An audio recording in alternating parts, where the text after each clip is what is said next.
We're giving some spooktacular vibes today. It's kind of a lot, but I really wanted to film this today. So we're just dealing with it. This is just what it is. Hopefully it's fun for you. Well, I don't know. Maybe this lighting is fun. Maybe you guys will comment and be like, girl, you look flawless. But maybe you won't, and that's okay too. First and foremost, I want to start off the video. Thank you so much for all the love on my last book video. It really means a lot. I know that there's a vlog that comes out before this, but it really means a lot that you guys are liking the book videos.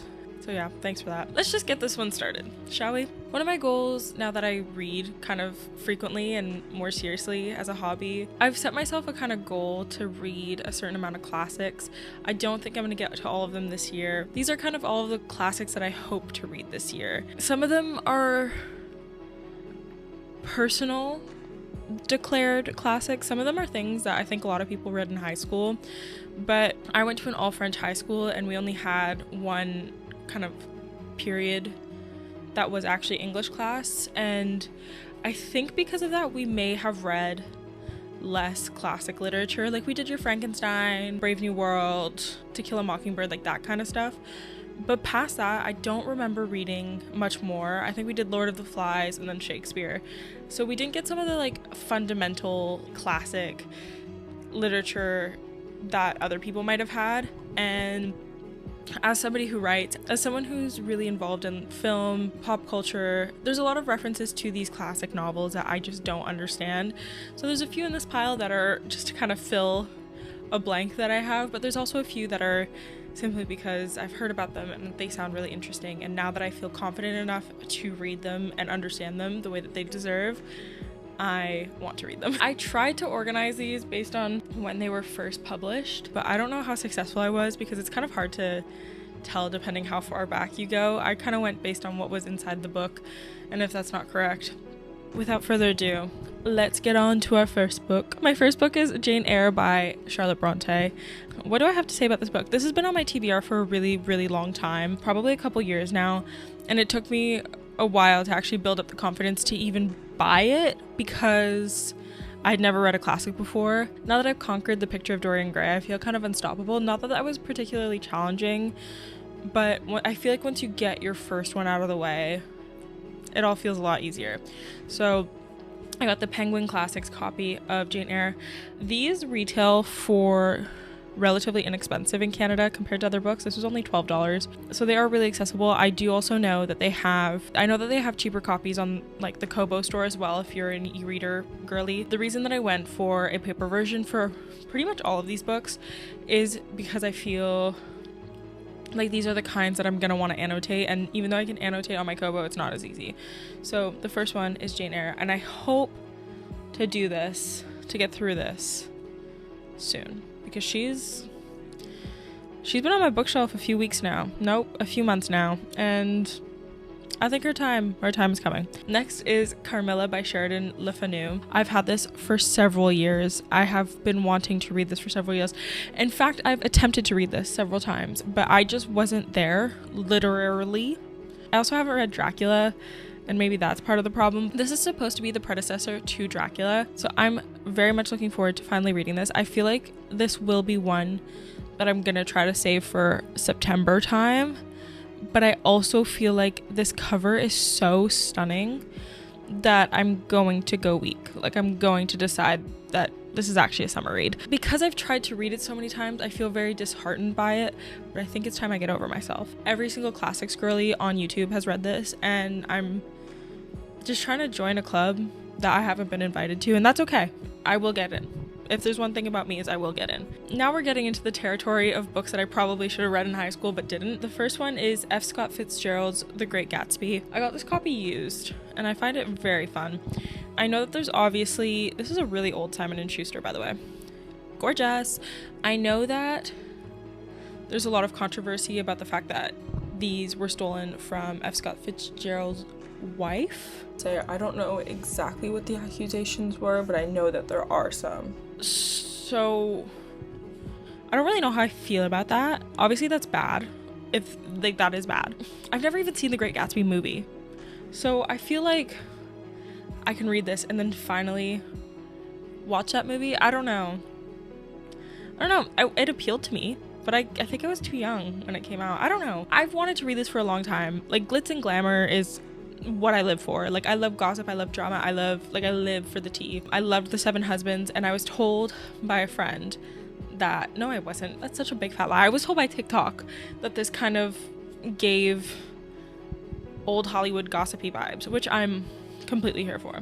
We have another classroom classic, one that I probably should have read in high school, but that's John Steinbeck's Of Mice and Men. Being in England, everybody references this.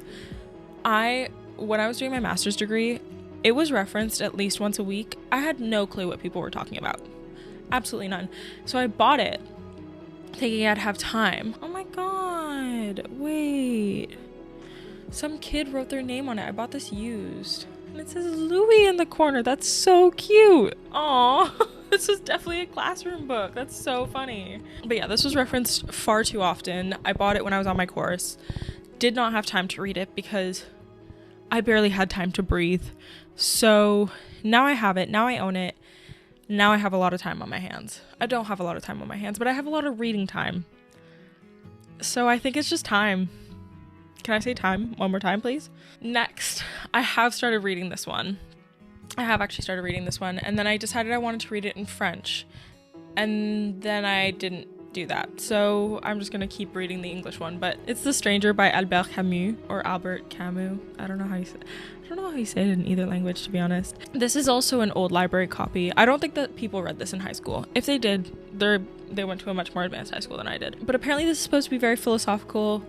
The first few pages is really giving mommy issues, obviously. So far, so good. I might actually pack this to go away this weekend. I have 2 books in there already, but she's coming with me. It's supposed to be really good, very philosophical, allegedly. That's kind of all I know. I saw it on an Instagram probably a year and a half ago for like beginner classics, which is kind of why it made the pile, to be honest. It was just my attempt at getting into classics. I think that's fine. I think we need to stop judging people for the way that they read. Next is James Baldwin's Giovanni's Room. I've had this for about a year. I got this at Shakespeare & Co. in Paris. Yeah, I got this at Shakespeare & Company in Paris, so it has a little stamp in it. I brought this in my purse once on an outing, thinking I was going to start reading it, and I didn't, and that's on me. But this also sounds very juicy. It's about a French man who falls in love with an Italian man. On the back it says, full of passion, regret, and longing, this story of a fated love triangle has become a landmark in gay writing, but its appeal broader. I love a good old-timey, like, I love when, I don't know what I'm about to say. I just love how juicy this sounds. This just sounds so juicy and gossipy and very dramatic, and I'm here for it. If there's drama to be read, I will be reading it. That is one thing about me. Next is more of a, well, I think it's certifiably a modern classic. I think that's what its official category is. And I can't believe I haven't read this because it does seem very up my alley, but it's also written by a Canadian, and that is The Handmaid's Tale by Margaret Atwood. The amount of times that I tell people that I have neither read nor watched The Handmaid's Tale and am met with shock is crazy. I think there's like a stereotype primarily. I know there's like a stereotype, or maybe not a stereotype. There's an expectation that every single Canadian has consumed every single piece of Canadian media. And that is simply not possible, guys. The amount of times that I'm like, I've never heard of that person, or I've never heard of this, or no, I've never watched this, or I've never read this. And it's like, oh, but it's written by a Canadian. Oh, it's done by a Canadian. Girl, there's a lot of Canadians. This is one I definitely should have gone through. I should have read this while it was being filmed. Like, I lived in Toronto and it was being filmed. Yeah, Margaret Atwood, I'm so sorry. She does not give a single shit. I will be reading this probably soon because it feels topical. It feels topical. But I will read this and I will probably enjoy it. I feel like this is meant to be like the adult Hunger Games. And one thing about me, which is gonna get a lot of book people upset, especially book people who were a teenage girl in the 2010s. I never read The Hunger Games. I never, ever, ever read The Hunger Games. It completely missed me. I watched the movie, the first one. My dad got me an ebook of it and put it on my BlackBerry tablet. I think I read the first 15 to 20 pages. I thought Katniss was really annoying. Closed the book. Never went back to it again.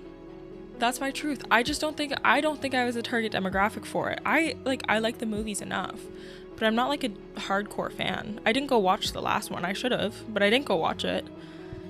I don't remember what happened in the last official Hunger Games movie, so I did not go see the prequel.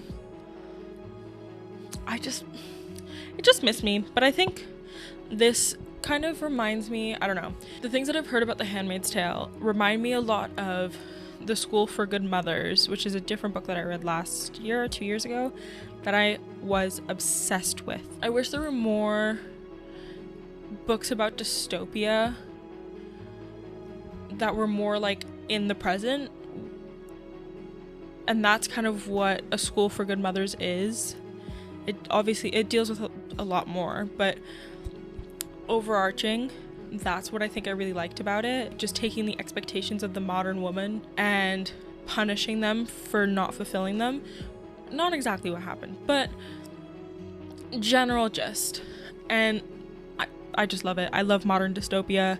I don't love it in the sense of like I want modern dystopia, although I love the genre, and I love it when it's written by women because it has a different angle to it and a different depth to it. I don't know. I'm actually just talking shit now.